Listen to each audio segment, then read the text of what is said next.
He was a stalker. I literally shit myself so many times there.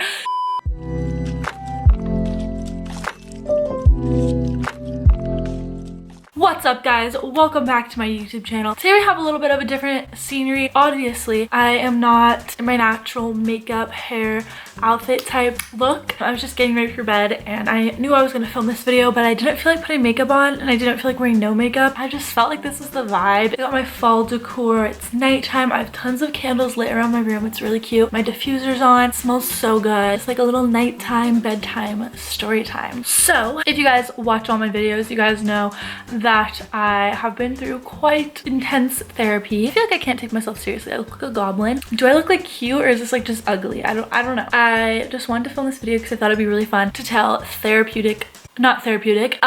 horror stories and like weird stories that happened to me while I was in therapy. Some therapists and psychiatrists are really creepy and weird. I'm not making this video to like bash therapy. I think therapy can be really good for some people. This video is just for entertainment purposes, to share with you guys some funny stories. I'm just gonna be exposing some of my past therapists. I've been in and out of therapy since I was 12 and I've seen definitely over 20, maybe over 30 therapists in my life. So I have a ton of stories. And also I went to wilderness therapy. I did make a story time about that. I'll leave it in the links below. You guys can check that out. I literally got kidnapped and sent to Idaho. Such a fun time. So my very first therapist, great, loved her, but she got pregnant and had to leave, so I had to find another therapist. I spent about 6 years trying to find another good one after her. So first therapist I'm gonna talk about, her name was Becky. Her name was actually not Becky.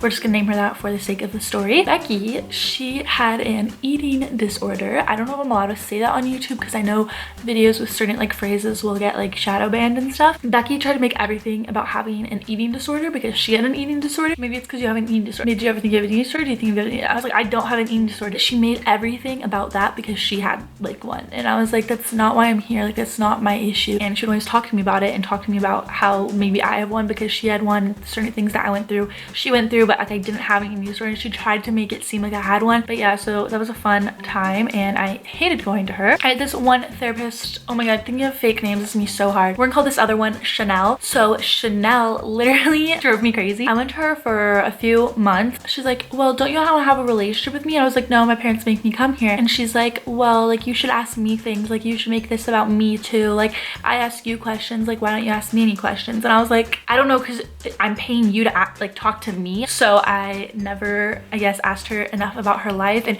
you shouldn't have to ask therapists about their lives. I mean, sometimes if you're actually interested, like, oh, how's this going? Whatever. Like that's like obviously a normal casual conversation. But Chanel literally like was crazy. She was like sad. She was like, why aren't you interested in my life? And I was like, what? Like that's not what this is. We're not like friends. One time I went to a guy. Personally for me, I haven't been comfortable seeing men therapists because they've been a little weird. Some of my weirdest therapy stories are from men. One time I went to this guy, we're gonna call him Kyle. He was a stalker. He literally, so we were there for like a consultation because I think he was like a psychiatrist or something. He was talking to my parents and stuff, all good. And then my parents had left the room so he can talk to me alone because they have to like do that. He was talking to me, he's like, so where do you live? And I was like, oh, like in this neighborhood. He goes, oh, like is that like really nice? And I was like, yeah, like it's nice. And then he asked for my address. And I was like, that's a little weird. Like I thought he was asking for my address because he needed it for like information or whatever. And so he writes down my address and then he pulls out his phone or computer, iPad or something. He starts typing my address to see where I lived. And I was like, that's a little weird, but like maybe he needs to be doing that. I don't know. He then proceeds to pull up my street and he was like looking at it on Google Maps and he was like, oh, so there's like this little like store down the street. And I was like, yeah, like so you can get food and stuff.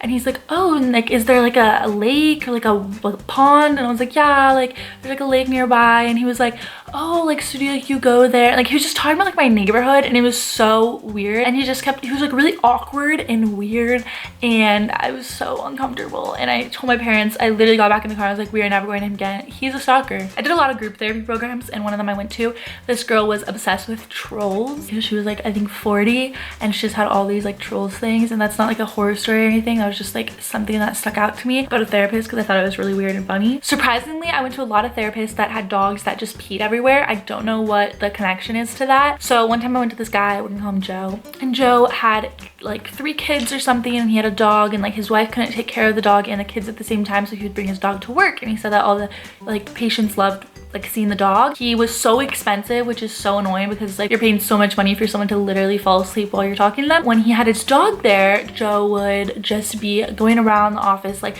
watching the dog. Like it was like a puppy. It was so weird. Like it wasn't even cute. It was just the biggest distraction. Joe would literally just let his dog pee everywhere, like all over the little office room, and I was like, what are you doing? Like this is not professional. And it was really distracting and disgusting and really weird. One time I actually went there and my dad and I were sitting in his like little waiting room for, I want to say like 45 minutes, and we were like, what is taking so long? We called him and he's like, oh yeah, like I'm out of office today. And I was like, oh, like, so we drove, like it was like a 2-hour drive to see him. I don't know why we went so far, and he was out of office. So that was really great. Like thank you for letting us know in advance. And then I went to another psychiatrist and I was really upset, and I was just like didn't want to talk to her. So I was in the waiting room and my parents were in the room, and she told me to watch her dog. And I was like, oh, I didn't know I was a babysitter. There was like McDonald's in the trash, and the dog literally took out the McDonald's and started eating it. I had no idea what to do. I was like, but my parents and her were like talking, having a conversation like in the other room, so I didn't want to like disrupt. And I was just like, no, like don't do that. And I was like really mad. I didn't want to like deal with that. And then there was a planter and the dog decided to pee in the planter, and I was like, what is this? He peed, I think, on the floor or like the carpet that was in there again. I went back to the lady. I was like, yeah, like your dog is peeing and eating McDonald's out of the trash. Like I don't know, I can't control it. So super fun. One group therapy place I went to, all we did was make Play-Doh.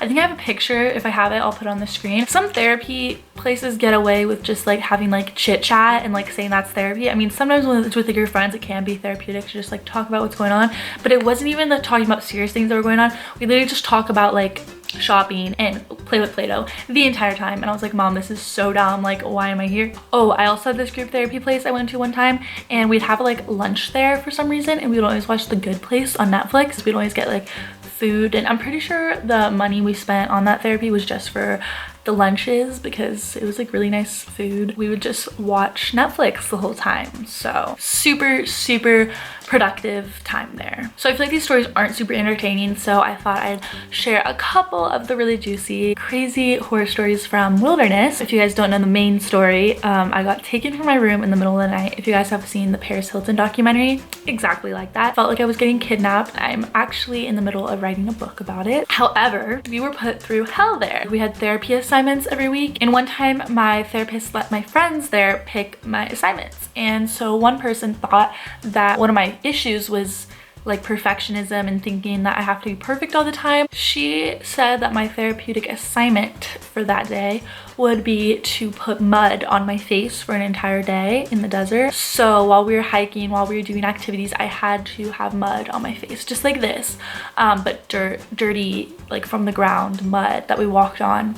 Mixed it with water and just smudged it on my face. Great facial, 0 out of 10 would recommend. So that was kind of evil of her. So another one of my therapy assignments, I hated this girl so much. We did not get along. The therapist thought it would be a great idea for us to be tied together for the entire day. That was hell. Like, why?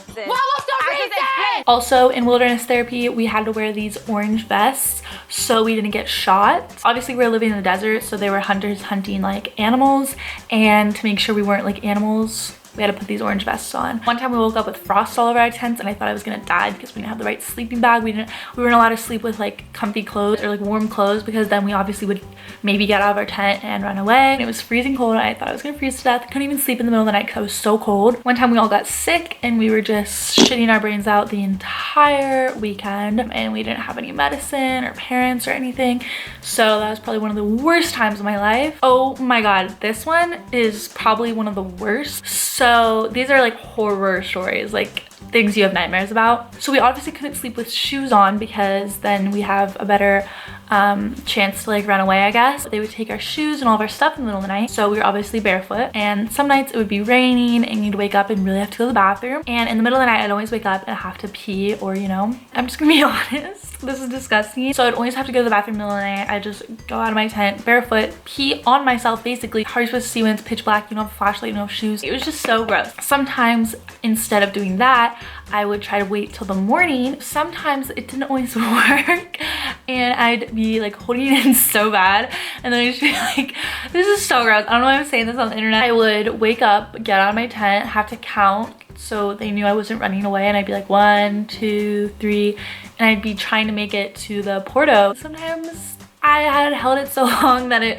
didn't make it all the way to the bathroom, and I literally shit myself so many times there. So disgusting. But if you've been in wilderness, you know exactly what I'm talking about because it happened to everybody. I don't know what they fed us there that made this happen so much, but that was a reoccurring scenario for like everybody there. Sometimes the porta potties there would be filled with beetles, like these big beetles. Beetles would, you know. So yeah, so one time, since I'm writing my book, I have to obviously reread my journals and stuff from there. I read this one yesterday. That was so disgusting. I cannot believe this happened. I totally forgot about this, mostly because it was so traumatic. At this one like camping site we were at, porta potty was filled with beetles and I was like, I'm not going there. And so there was another thing called a 2-wall, piece of wood and a piece of wood and then a hole. Since it was the desert, public desert, there were people on horses coming by, you know, and I'm pretty sure they just saw me going in the 2-wall. Disgusting. And I had to be counting the whole time, and my group, like, they couldn't see the groups, so it's just like a random 15-year-old girl shouting numbers, going to the bathroom with 2 pieces of cardboard next to her, and these people on horses in the middle of nowhere. And it was just such a surreal, weird experience, you know. But yeah, I feel like that is enough for my therapy horror story time. Hopefully you guys have enjoyed this video of me telling stories of a little suffering while I was in therapy. Comment down below if you guys have any therapy horror stories. They're so funny to me. Don't forget to check out the Coldest Water in the links below. And I love you guys so much, and I'll see you in my next video. Bye.